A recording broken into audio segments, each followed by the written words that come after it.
family history treats or experiences this week that I kind of would like to share. One is I saw Diane and her family at the temple. One is I was talking briefly to my son about his aunts, his great aunts. And as I talked to him about his great aunts, I just kind of checked without really a planned attack, but I just checked on Family Search to see what was listed about his aunts, his great aunts.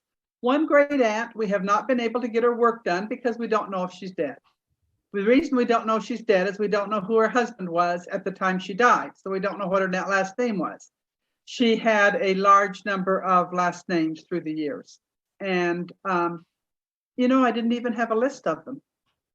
But that's what I was thinking about, was that we really would like to know what Aunt Dorothy's last name was when she died. She's old enough, she probably is dead. And so that made me think then about the other great aunt, Aunt Flossie. And so I looked up Aunt Flossie on Family Search, and I found that her husband was listed as Mac. And I thought, Mac McTheney. And I thought, I'm Mac, not Mac Theney, Mac Matheny, okay. And so I thought, oh, I'm just gonna see if I can find a marriage record on them.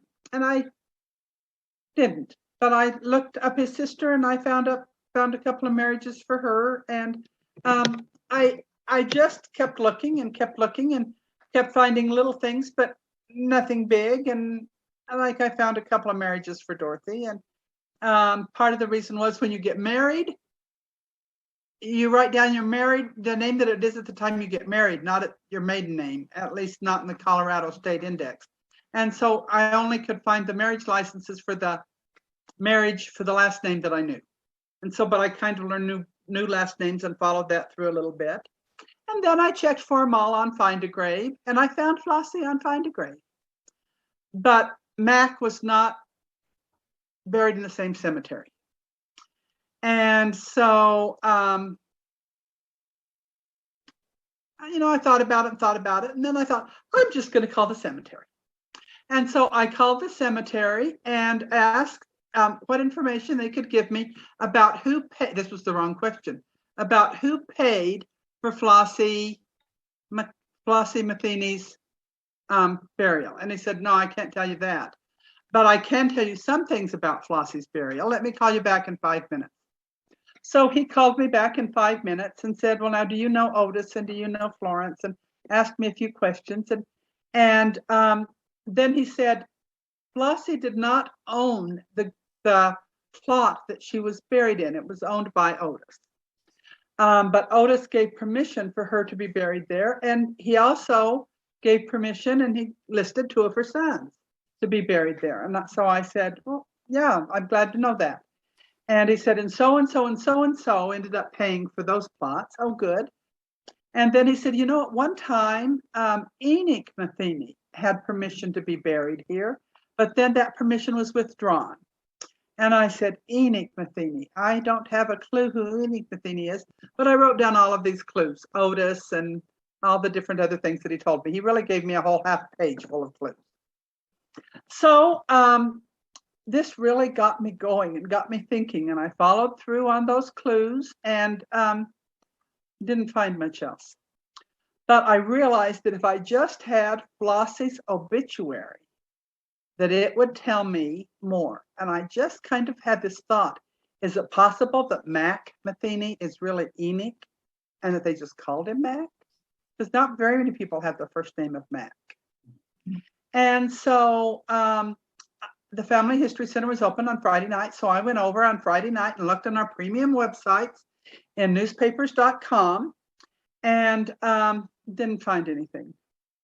And I looked up several of them and I was kind of discouraged. I didn't find any of them. So that night, as I was saying my prayers, just kind of as an afterthought, not even very seriously, I said, and help me find Flossie's obituary.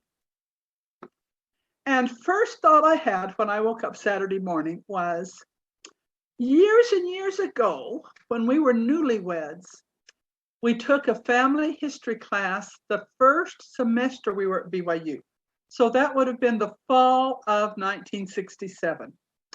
And when we went home for Christmas that year, I took family group sheets. They were the old style long ones, and they came in two colors. They came in white if it was your rough draft, and yellow if it was your rough draft, and white if it was your final draft. And so I said, I wonder if, well, that Christmas I took a set of the yellow papers, and I talked to my mother-in-law, who had a very good memory, and I said, oh, what was your father's name? What was your grandfather's name? What were your grandfather's children? You know their birthdays. Who did they marry? And I just asked her one by one questions, and she gave me the answers, and I wrote them down. Or else she would get on the phone and she'd say, okay, we were wondering what your husband's first name was. Yeah, and so she asked the questions, and I took home some pretty good sheets. I felt like I had really accomplished a lot. You know, one of the rules about family history research is ask living people, ask people that would have been there, that would have known it before they die. And so I brought those back, and this was back in the days when, in order to have a duplicate copy of a family group sheet, you had to use carbon paper or else write it out twice. This was in the olden days. And so I came and in those days also there was a request by the church that each member fill out 4 generations of their family in family group sheets. So I helped Charles fill out this information that his mother had given me, and we submitted it, and I felt very good about that. And years passed, and we had times when we worked more on family history and time we worked less. And I had this briefcase. Well, Charles had this briefcase. And it kind of went with us from place to place. And this was where he had a file for the people that we had talked about. We made a filing system so that each married couple had a file folder. And this whole briefcase is full of that kind of file folders with one file per family. And so the first thought I had that morning was, Charles, why don't you look in that old briefcase and just to see if maybe we put down anything about Aunt Flossie's marriages when we talked to your mother that first Christmas. And so we got it out, and the file folders were kind of hard to read, the labels on them, because they were all close together. But he saw an envelope from his brother. And that was more interesting, to find an envelope from his brother in a family history thing than the files. So he just kind of opened it up while we were sitting here. Our son was here for the weekend, and we just sort of sat there and looked at him. He pulled out some interesting things. He pulled out his dad's physical for World War II. He pulled out, this is the physical. So of course we scanned it and put it on Family Search. He pulled out his mission farewell program. He pulled out his best friend's mission farewell program. He pulled out a copy of our daughter's birth certificate. He pulled out a copy of his birth certificate. This is the revised one that they made when he was adopted, when we had been married for a year. So he pulled all those out one by one, and then a little funeral program fell out of the file. And he opened it up and looked at it, and it is Flossie's funeral program. And inside were 2 little news pieces. This is a death notice or miniature obituary. And although this is shared with 3 other people, this is Flossie's obituary. And in the obituary, it says that she's married to Enoch. So Mac must be the nickname for Enoch. It also lists her 3 children, and they have different names, so that gave us kind of finalization of who her 2 of her other husbands were. It also said that they were married in Raton, New Mexico in 1956, and that's probably why I never succeeded in finding a Colorado marriage license. And it lists Sister Dorothy and what her maiden name was at the time of Flossie's death. So all of those little clues in this little tiny obituary. Now, here's the teeny tiny death notice obituary. Would I have found those things if I had not prayed? I don't think so. Go out of this. I think our Heavenly Father blessed me. And so tonight, just out of curiosity, I pulled out the briefcase again and looked more, and lo and behold, there is a file for William Irving Pugh listing all of his daughters and lots of their marriages. So we did, in fact, ask my mother-in-law those questions, and she had told us a lot about her aunts. So the Lord wouldn't have needed to have blessed me with the obituary if I would have looked in the file first. But this tells me our Heavenly Father answers our prayers, and when we try to do our family history, whenever possible, He opens up the way so that we can do it. I would not have been able to touch that obituary and hold it and scan it and put it on Family Search had it not been for the fact that I was inspired to look in the old briefcase, and that Charles pulled out the envelope instead of, that's a pretty good briefcase, you know, it's got about this many files in it.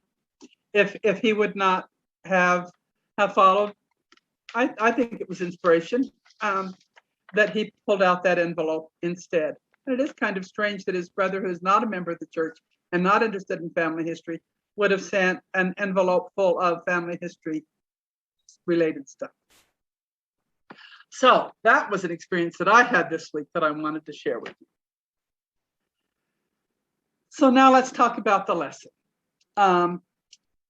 In the story that I've just told, I kind of illustrated how in the olden days, we kept track of our family history on paper. And the best way we would know where to find a certain piece of paper was to put it in a manila folder in a file cabinet of some kind. Whether the file cabinet was a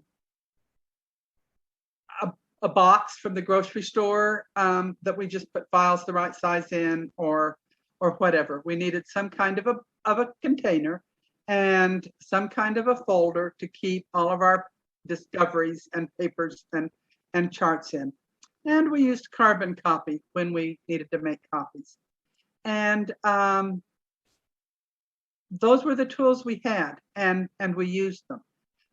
Many of you have seen or have old family history book of remembrances that use the old style sheets. I remember once when my dad came home from a general priesthood meeting of some kind, and he said, "Nancy, the church is making a new program for keeping track of your family history. And it'll run on any IBM program, any IBM computer. Is that the kind you have?" And that was in the days when about the only 2 computers were Commodore and Atari. And ours was an Atari. And I said, "No." But we researched it and found out I could get a IBM emulator that would run on our Atari computer, and I could use this new program that the church had come up with. And if I entered names of our family into this program, and if I was lucky enough to have a printer, it would print me out family group sheets, and I wouldn't have to rewrite. And if I put somebody in, there was an index of who was in this file, and I could find them quickly. And I didn't have to go to the file cabinet and dig through papers. unless I wanted to see where I found out that information, and then I had to do that. We didn't have digital cameras and ways to store digital files like that in those days, but we could make our pedigree charts and family group sheets without having to type them out and retype them and retype. Time passed, and that first program was called Path. Time passed, and it was updated to Path 2, and then Path 3 came out, and you could put sources in Path 3, then Path 4, and then Path 5, and by the time Path 5 came out, it had 2 or 3 competitors. And these were so wonderful because people could use on their own standalone computer a program that would enable them to keep track of their family. These are the things that you could do with these programs. You could organize people. You could keep track of living people. And nobody would see these living people except you if you didn't let them look on your computer. You could keep notes of the person. You could find information so easily. You could easily look to see how many people with the same name or who was related to who by looking at the index of the people. You could keep track of sources and write down where you found this information. You could print not only pedigree charts and family group sheets, but other kinds of reports. And thanks to the church and the programmers that the church used, you could make a GEDCOM file, and that meant genealogical sharing information, which meant that if I found a relative someplace else and I wanted to share with them what I knew, I could make a GEDCOM from my file that was just a computer file, and I could email it to them, and they could put it on their computer, and then they could know what I knew with just an email. Then you could also do filtering. One of my favorite examples of filtering was when I made a filter that showed everybody on Charles's line that was buried in Kansas and everybody that was buried in Oklahoma with the name of the cemetery they were buried in. Then when we took our big genealogy trip, we knew which cemeteries to go to. And it was great to be able to go to the cemeteries and know which ones and which people were going to be in which one. Now, one thing that I never thought of then as being an advantage, but it's that nobody could add to my data or subtract it except me. That file was mine. I had put in everything that was in it, and I knew who the people were. Many times as I was doing research, I found that if I looked in my program at the family or the people, that it was very useful in solving problems. So that was what I discovered you could do with a desktop application. Now, how many of you that are here tonight have a desktop application that you use? Okay. Are there just 2 of us? Okay. So there are 6. 2 years ago, there were different programs that I'm going to tell you about tonight. Many of the ones that were popular 2 years ago are no longer available at all, or else have slipped down quite a bit in the rankings. But the 3 Windows-based programs that I'm going to tell you about are Ancestral Quest, Roots Magic, and Legacy. The 3 Mac or Apple programs that I'm going to tell you a little bit about are iFamily, Mac Family, and Reunion. And so for most of our purposes, those are the 3 of each variation that are most available today. And most of those, I think, have a very scaled back version that's available for free. It looked to me like probably the most expensive one was $39, which is not very expensive. Now, another thing that we need to note is that Ancestry allows you to put your tree on Ancestry and mark it as private so that nobody but you can see it and nobody but you can change it. And as the years have passed, they have added more features so that it is more and more useful for some of these same things that I mentioned about the standalone. I think today, in my own mind, extra research features, privacy of all living individuals, all individuals, you know, if I can put down divorce information or scandalous information and nobody's going to see it but me, and filtering. Those are probably, oh, and the ability to talk to Family Search, and a couple of them I think talk to Ancestry. So those are, I think, the features that are the very best, most important reasons to have those now. I don't know too much about the Windows-based programs. I mean the Mac-based programs, because I don't use Mac. Reunion is the one that has been around the longest. Sometimes Mac users run a compatibility thing. An example of that is Parallel, that allows them to run Windows programs on their Mac computer and get along just fine. I think that specifically if you run the Roots Magic program on one of those, that you have pretty good results.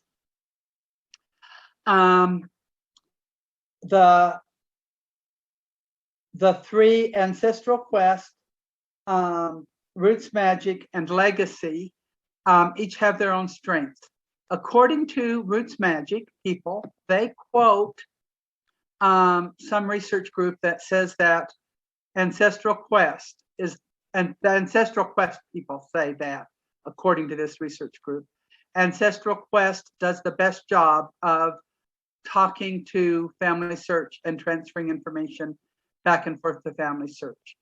No computer program is allowed to do that unless they meet certain standards that the church has about Family Search. Roots Magic and Legacy both also have that ability to do that. The strength of Roots Magic, I don't know what it is, but I know it's there because that's the one that BYU recommends to their students. And when you buy it using the BYU coupon code, the cost is $10. And last week, one of our watchers said that coupon code is capital letters BYU 2021.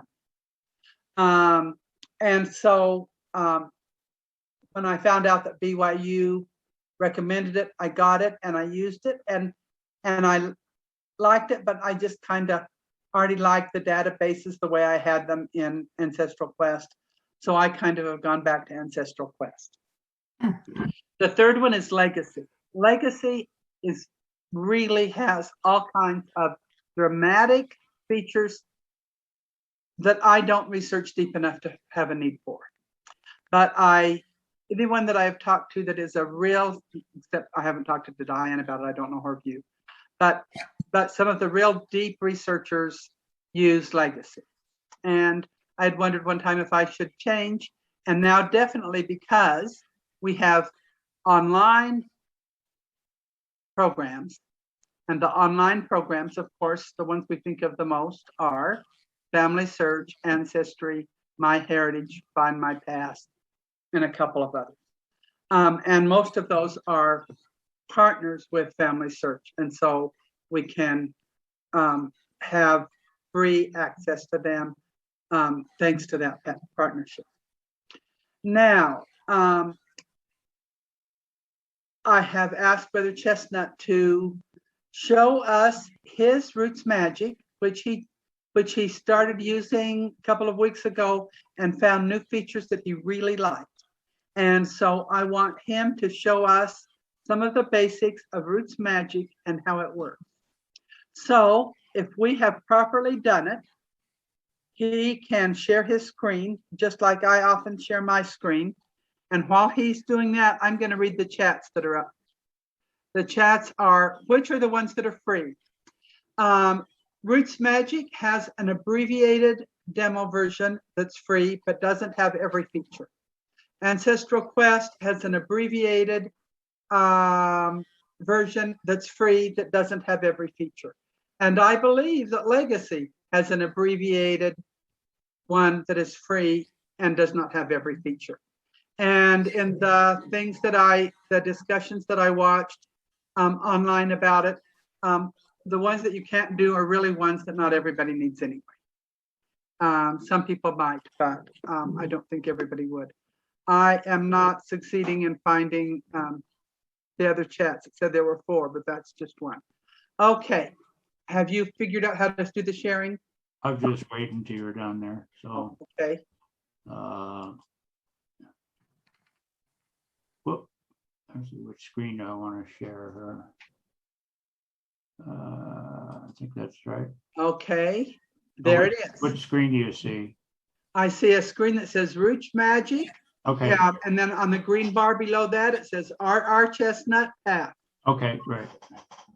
And I want to say that the free versions they give, they try and give you quite a bit of the basics of how it flows, and the idea behind that is for you to try it out, and if you like it, then you might want to buy into it for all the other bells and whistles. But so they are free initially.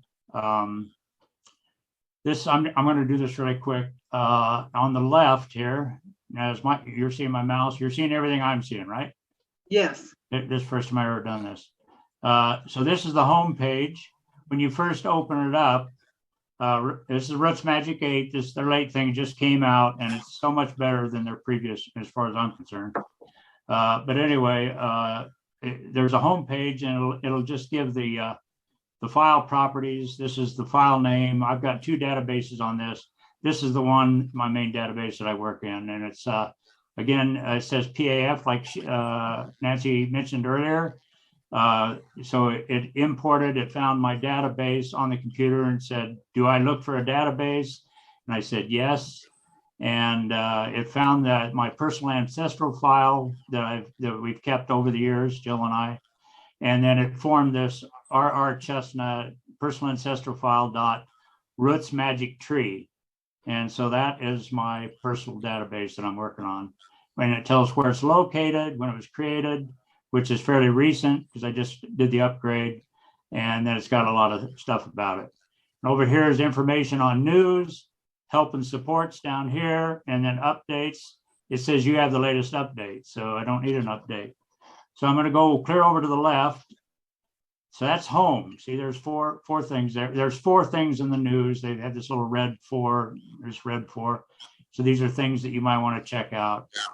And this database is also, since Windows is moving to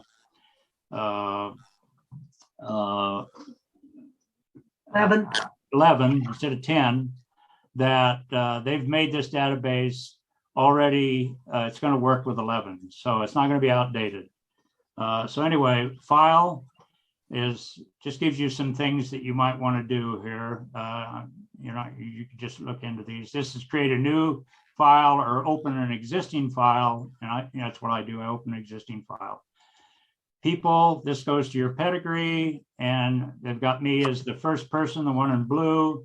So it starts out with me, and they also not only have a pedigree, but they have all this information here. You've got details. You can look at your parents, spouses, groups on the bottom, and then places. It lists every place that you've got anywhere in the database. So if you wanted to look up a certain area, like, all of your family in Wapello County, Iowa, you could click on that and it'll give references to all that. Sources, gives family records, the IGI, obituaries, and what's that? The death. Social Security. Is that Social Security? What's the I mean? Oh, that's I for the index. Okay. But anyway, that's what's there. Media, I don't have any media going, which is, tasks. You can do all your tasks here. You've got folders, and you can edit your tasks, and I just get in and work, but I probably will start doing these tasks because I like Microsoft's to-do list. It works for me. So I'll probably start doing that. Addresses, you can keep track of all your addresses here. And search, you can give your given name, surname, all that, and look up some searches. Now there's different everything's up here. Here's a person search that's more advanced. This is your person search.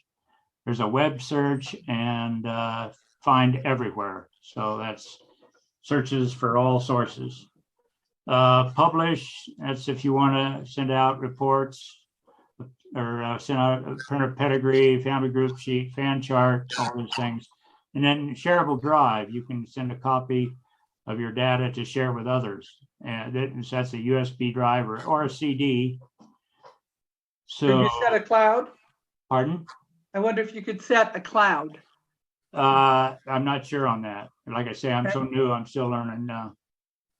Settings, this has got me down as something happened on my database previously. I don't know why, but I was number 1 and I'm now 548. And I have another database that opens up somebody 5 generations away as number 1. And so I've set this in here that I want to be the root person right here, even though the number is 548. Start person is your root person. Start view is your pedigree. That's what I wanted to open up. I want it to start on the family tree, the pedigree. And the start side view is the index. And that was the other things that were on the left of it.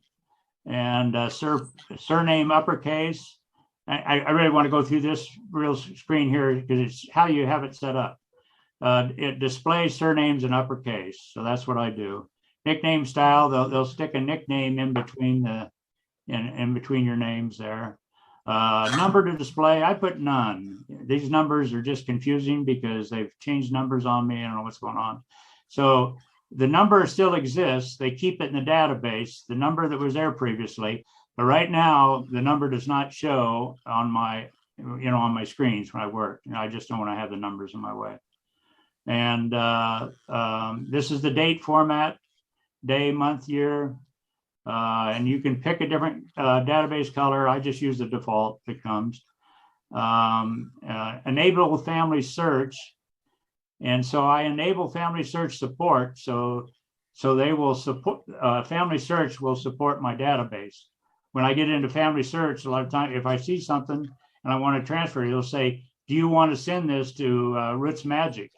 And I'll say yes, and it automatically transfers it over. So I click that. And problem alerts, it'll send up alerts, show problem alerts on individuals. So settings is a really good thing to be aware of. So let's go back. People is what you'll want to work with. You open that up. There's a database. This is my father, and it just follows a regular thing. But you can pick any one person out, and this is the pedigree view, and this is family view. So if I click this, you're going to see families. And what I like about this, instead of going to a database and open up the family thing, it'll actually telescope like a pedigree, only from family to family. So there's that family. And then if I go to Eldon, my grandfather's family, let's see where he was supposed to. How come that didn't happen? There it is. I have to keep going. I have to send this arrow this way. And then I keep going back generation to generation, but all the families come up. And I just like having that, be able to see all the families. And then if you want to work on the individual, say Mary Haynes here on the left, now see in the blue, whoop, I keep pointing my finger. You can't see that. The blue, here's old Bob on the pedigree, and here he is over here with all his details. So everything's about him. There's his details. There's his parents, there's his spouse.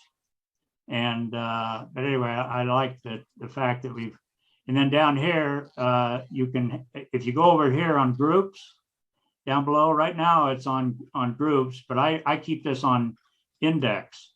So if I want to find somebody right quick, I can just go down to that person and find them. And if you want to increase that, you can adjust that, by clicking on that. You just click. You see that double arrow, that up and down, that you can adjust your window. So anyway, with that magnifying glass, you probably could type in chestnut, and it probably would take you to the beginning of everybody whose last name starts with chestnut. You want me to do it? Yeah, let's see. Whoop. I'm so nervous, I can't touch the keys. Well, there they are. Just See, making me nervous doing this. I'm Here we sorry go. we're making you Ready? nervous, but I'm really glad There you're they are. sharing. Yeah, you're right. Very good. And so, and then back up here. So again, this is pedigree. This is family view. This is descendants view. So that's a real handy thing. So here are all the people that you have that are descended from old Bob Chestnut. And you know, you can just see all those people that are descended from them, and it's got different things, birth, death, and you know, you have to go all the way to see everything, death, place. But anyway, that's a very interesting thing, I think. Then you go back to people. This lists all the people. Again, it's like this thing on the left. On the bottom is a bigger thing of it. And then I like this one where they list couples. So you have the father, the mother, when they were married, and the place. And so this is just, and you can edit the father, you can edit the mother off of that. And I just really like that. And then the interface is over here on the left. Again, in the main settings screen down here on the left, there's family search and there's ancestry. So if you're on a person and then you hit family search, it's going to have you type in your things. You're going to come up on it, and family search is going to, I've got two screens. Family search comes up on my other screen, and it'll show the information for that person that you have selected. So if you were, so say, go back to, say, like my dad, and I want to know what family search is, I would hit this here, the family search, and then it would come up and it would give everything that it has there. And then I would compare that with the information I have with him. And then if there's stuff there that is more than I have, and it asks if I want that information imported into a database, then it'll do that. There's a little button that says, copy this to Roots Magic, and I'll click on it, and it'll copy it over. For instance, I had one family over here. I didn't have anything. I went to family search. I identified there was the same person, and it had all this stuff, and all this temple work had been done. And I said, yes, I want all that information. And so now that's in my personal database. The thing I like about that, and I've decided this is how I want to work. I thought I was going to work from family search and then transfer it into my database, but I like being in this. I build this, and then I go out and I pull in other stuff that will have, you know, more information, like these two sources down here in family search. I hope you can see where I'm at over here, and ancestry. And I can pull that in and build that, and then they can't change that. You know, it goes back to, it's the same thing. It's our personal database that we're using and we're keeping. And so then when I go to family search and I see that they've got different entries for somebody, and if I've verified everything and I know it's correct, then I can take that information to family search and say, I think this should be changed. This is why. So to me, everybody's got their own way. The old saying, there are many paths that lead through the forest, and they all come out on the other side. We've all got our ways that we like to work, but this works for me, and everybody has to find their own way that's going to work. And but actually, this database I thought was a little clumsy till this version, and so everything's evolving. And I mean, I used to be in the Mac program, and I used the what was it called again? When you get Reunion? Huh? Reunion? Reunion. Yeah, I was using Reunion, but then I went to the Windows thing because I felt like the Mac was divorced from a lot of things, and that the Windows program was better. And as far as being hooked to the world more, and so I switched over, and then I got started with Roots Magic. So I'm certainly not really the most experienced person, but this is working for me, and that's what I'm working with right now. And I just like it. So do you have any other questions, Nancy? I don't want to take all the time. Yes, somebody asked, can you take everything on your family that's in Family Search and scoot it over? Oh, well, yeah, I don't know. I think you I don't probably know. could, but maybe. I think it works off the individual, but I don't know for sure. I'll have to find out. You know. I think it's more than individuals, but I don't remember the answer to that. Well, I don't know that I'd want to do that. You know, I would want to. I mean, when it comes up, you have to look at it, scrutinize it, and decide whether you feel like that's what you want. You don't want to bring something into your database that you don't agree with. And if you did all of that, I think you'd be bringing a whole bunch of data in there, but that might not be. I think that would just corrupt your system. It used to be that with Ancestry, you could make a database from somebody else's file. You could make a GEDCOM, and then you could import the GEDCOM.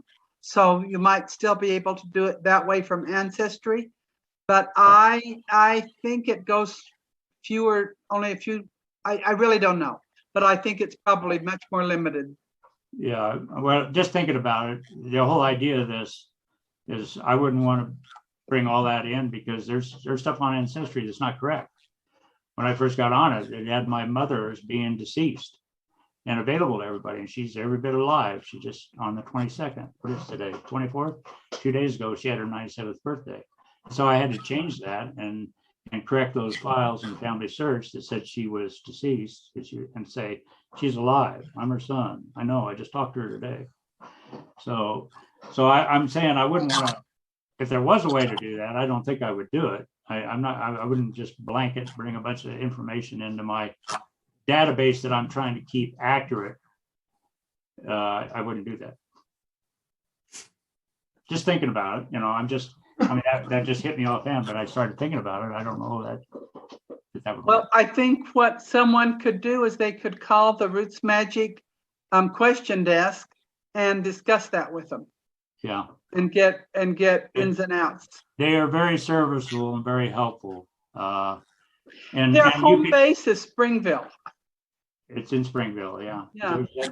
But anyway, they helped me get back up because I had a computer give out on me, but I was able to save my data, and they sent me. They didn't charge me or anything. They got me up and running and back online.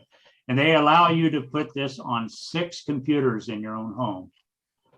So you know, if you got a laptop, you know, if you work with a tower and a laptop, you know, there's no problem with having it on 2 computers, up to 6. Anyway, I'm done. Thanks. Does anybody else have any questions? I think you did a pretty good job of explaining it. I'm glad you did that. So stop share. Okay. Why don't you stop sharing and I'll start sharing? Okay. Nancy, I have a question. Okay. So I'm trying to find Ben's ancestors that immigrated from Russia, and I got a book, and it didn't have our ancestors' names in because they immigrated before the census that I bought, but it has a lot of Metzgers and it has a lot of family members that were still left there. Okay. On the census records. And then on the bottom of it, it says those who were left behind either starved or froze to death. And so then these are members of Ben's family. I'm not sure how they're connected, but now I have like all these families I want to put on a database because eventually I'm going to connect them to those who did immigrate. How would you do that on the Roots Magic? Well, what you would do is you would put them in unconnected. Okay. And then as you are able to connect them, then you connect them. Okay. So let me kind of tell a side story. Okay. I was working with a sister who wanted to learn how to use Path, and I showed her, but I didn't show her how when you says add somebody, that it gives you the option of adding somebody that's already in the file or adding somebody that's new. So she ended up everybody new. So she had multiple copies of everybody in her database. because she had entered everybody as new. And so when you're using one of these, you want to make sure that you look to see if that person is already there so that you don't have to merge them later. So if you went ahead and entered them all, then as you figure out how they're connected, then you can go to add spouse and choose number so-and-so from the program and add that person as a spouse. Also, there is an arrangement of family search and temple work that if people are from the same geographical location, specifically thinking of if they are from a Scandinavian farm where everybody in the farm is related, but you don't know how they're all related, you can do the temple work for all of them. And then as you connect them, then you can connect them. But it allows you to submit names for people that you know are in the same family, even though you don't know how they're in the same family. And it sounds to me like you might want to do that with some of the people in this book, because that would allow you to get them entered into family search as well. Nancy, Uh-huh. could I share just one short thing Sure. so you know how much temple work and stuff's been done? It was kind of important and I didn't show it. It'll be real quick. Okay, show us. Go ahead and share. And that is, you got it up? Yep. On each one of these, when you get right here, you just hover there with your arrow.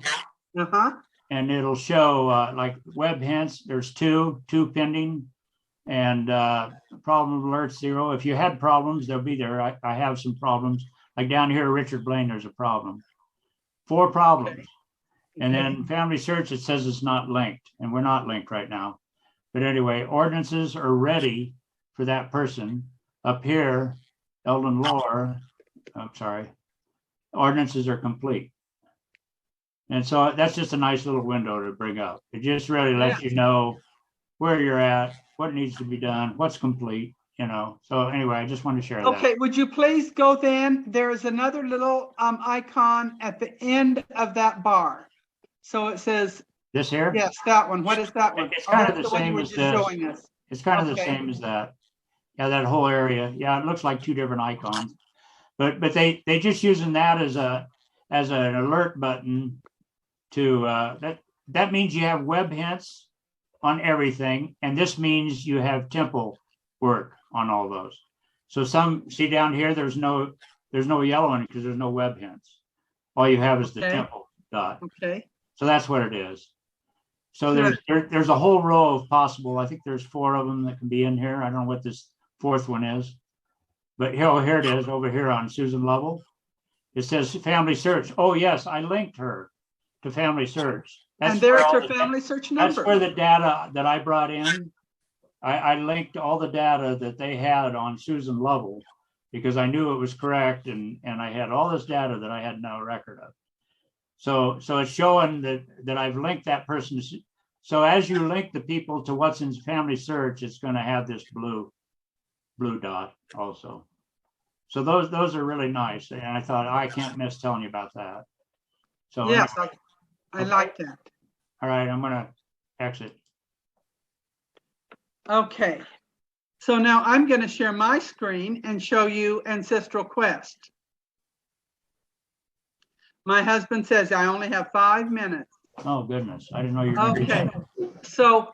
So here is what the family search, the Ancestral Quest screen looks like when I first pull it up. And so this is my information, but it also lists my spouse and our children. Our pedigree chart, my pedigree chart is there. And here is the name list, like I had him show us. And so you can see how I can follow through which Mark Everett are we talking about? Are we talking about this one or this one? And so I can look and see. Now it happens to be that Mark is also endowed and sealed to, oh, he's not sealed to anybody. but his parents. But I don't have that information in here. But it makes it easy to look at the different people. Now, if I look up an individual, here's a page that's just going to tell about him. And I am the home person. So if I click on that home, it's going to go back to me. And then here's the timeline. We find that as we do research, if we follow somebody's timeline and really pay attention to it, that we can see when we understand the relationship of other people and times in their families, then it opens up ideas for research. So that's the timeline view. I also like to have mine come up with my name first and with the pedigree chart first. And then this is the difference in how the family is represented in Ancestral Quest. With both of these two programs, you can change the colors by going to settings, and that's good to know that you can do that. These are icons that you use with Family Search. These are icons that you use if you're sharing with somebody else. Two of the most important ones, regardless of which database program you use, are import and export. And that is how you take information from your file and send it to somebody else, or how you take information that somebody else gave you and put it in your file. Different people organize their files different. You can see over here, there's a whole list of files. Some people really just only want to bother with one file, and they put everybody in the same file. I like to have a file for each of my grandparents and their ancestors. And then my Michael file is the file that has my first 4 generations and my children and my living nieces and nephews and whatever. But this is the file that I have done the most research on. And when I first started importing people or typing people in this file, I thought that I would be able to go to Hugh Michael and that would probably give me 200 people. And I was pleased that I would probably have 200 people. And I don't know where I came up with that number. But when I got to Hugh Michael, he was in fact number 200. I now have 8,500 people in this file that are all related to me through my mother's side. And then my Wilden file is my mother's father's side. My Everett file is my dad's side. And then I have a couple of others that are from when I was doing specific research. For example, when I used, for a while, I was using quite a bit from my heritage, but I didn't want to give my heritage all 8,000 people in my Michael family because they keep sending you hints at a tremendous pace. And I just didn't have time to sort through every day for all of the hints they sent me. They send you hints of everybody else that has somebody that matches one of your people in their files. And so I just put in the last couple of generations on the program that I was working on, and I called it my Wade research file. And so only the people that were 2 or 3 generations in my Wade family did I make a file for, and then I made a GEDCOM from that file, and that's the file I put on my heritage, so that I would be able to only deal with hints from them that I was interested in receiving today. I didn't really need to know how many hundreds of people have my mother in their database. So I have used it that way. I've also used these in variations of this as different of my grandchildren have said for some reason or another, they wanted a beginning database. And so that is how I made it. I have found with time that I don't put everybody in my ancestral quest. I leave a lot of people that if they're not closely related, I just put their information in Family Search. And I'm really not sure if that's what I would recommend for people to do. I think that sometimes I'm busy enough that that's all I have time to do, is keep the complete file of the ones I'm directly related to. But if I come up with information about Aunt Flossie's second husband's mother, I don't need to know Aunt Flossie's second husband's mother in my file. Now, on my Michael side, I do believe that every single person is a piece of the puzzle. And so anytime I found out about anybody, I wanted to put them in my file. And in Roots Magic and in Ancestral Quest and Legacy and the others, everybody does not have to be related. If you know about somebody, like, for example, I'm looking in the Van Dyke wills for that lesson, to prepare that lesson, and I found a Charles Van Dyke, and I don't know if Charles Van Dyke is related to me or not, but I can put Charles Van Dyke in here, and then as time passes, if I find out that somebody has a Charles Van Dyke in their family, I can look at the two Van Dykes, the two Charleses, and compare them. These print reports are great. Roots Magic does that as well. And they print them in different formats. There's several traditional genealogy ways to write a book where you sub-number everybody and sub-number everybody. And it's nice to be able to do that with this program. And so I like that. You can add, of course, pictures to everybody, which I have not bothered to do since I have them in Family Search. I had the first few generations, but then since then I've relied on Memories and Family Search for that. So because of the new things, the new features that Ancestry has made in your being able to keep your database private and do such things as have the index list of your database, I don't think that everybody, the first day they start family history, has to use a database program. But I think that as you begin to research, you will find it very valuable.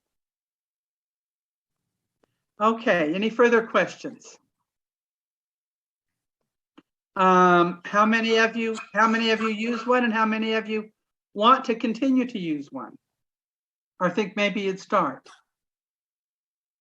Michelle, what's your attitude? Sorry, having a little technical difficulty here. So I don't use a program database like that anymore. I did used to use Personal Ancestral File at one point. Yeah, I'm thinking about it because things are starting to get large, and so I'm thinking about whether or not I need one. But my mother-in-law, who is trying to organize a number of family history things, I wonder if I ought to recommend something like Roots Magic or Ancestral Quest to her. There was another one that was for people who had were not very tech savvy that I was reading about, but I mean, TMG yeah. used to be one that I think is discontinued. Brothers Keeper is another one. Then there's one that's kind of a set of initials that didn't make sense to me, that people use, and maybe some of those are less technical, I don't know. As you're doing more family history, you want something more technical, you kind of grow into it.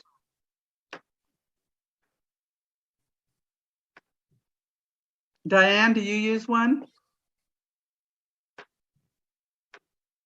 I don't. I do more. I set up my own spreadsheet and list the person from the sources and see what their name is from different sources. And then I have Family Search. My mother has Ancestry, and I do things on Find a Grave. So I compare the things that I know are documented and then put them out on a spreadsheet so that I can see which ordinances need to be done. And I also have a list of all of those by baptism, either on my mother's side or my father's side.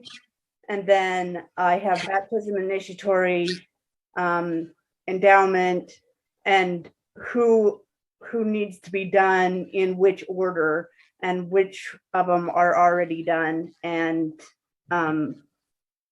ready to be sealed.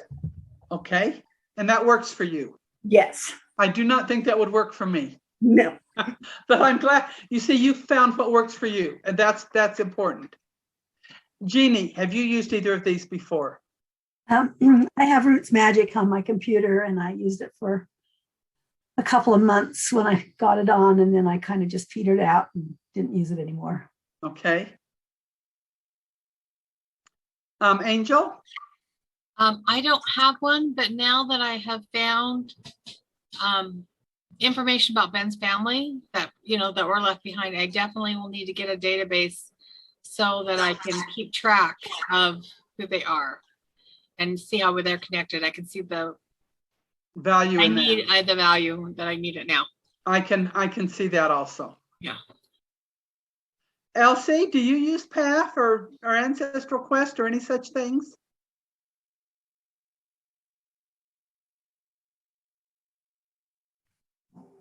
Elsie, I think you're mute. Seems like another week we had trouble getting you unmute, Elsie. So if you figure it out, interrupt me. But meanwhile, I think it's time for our closing prayer.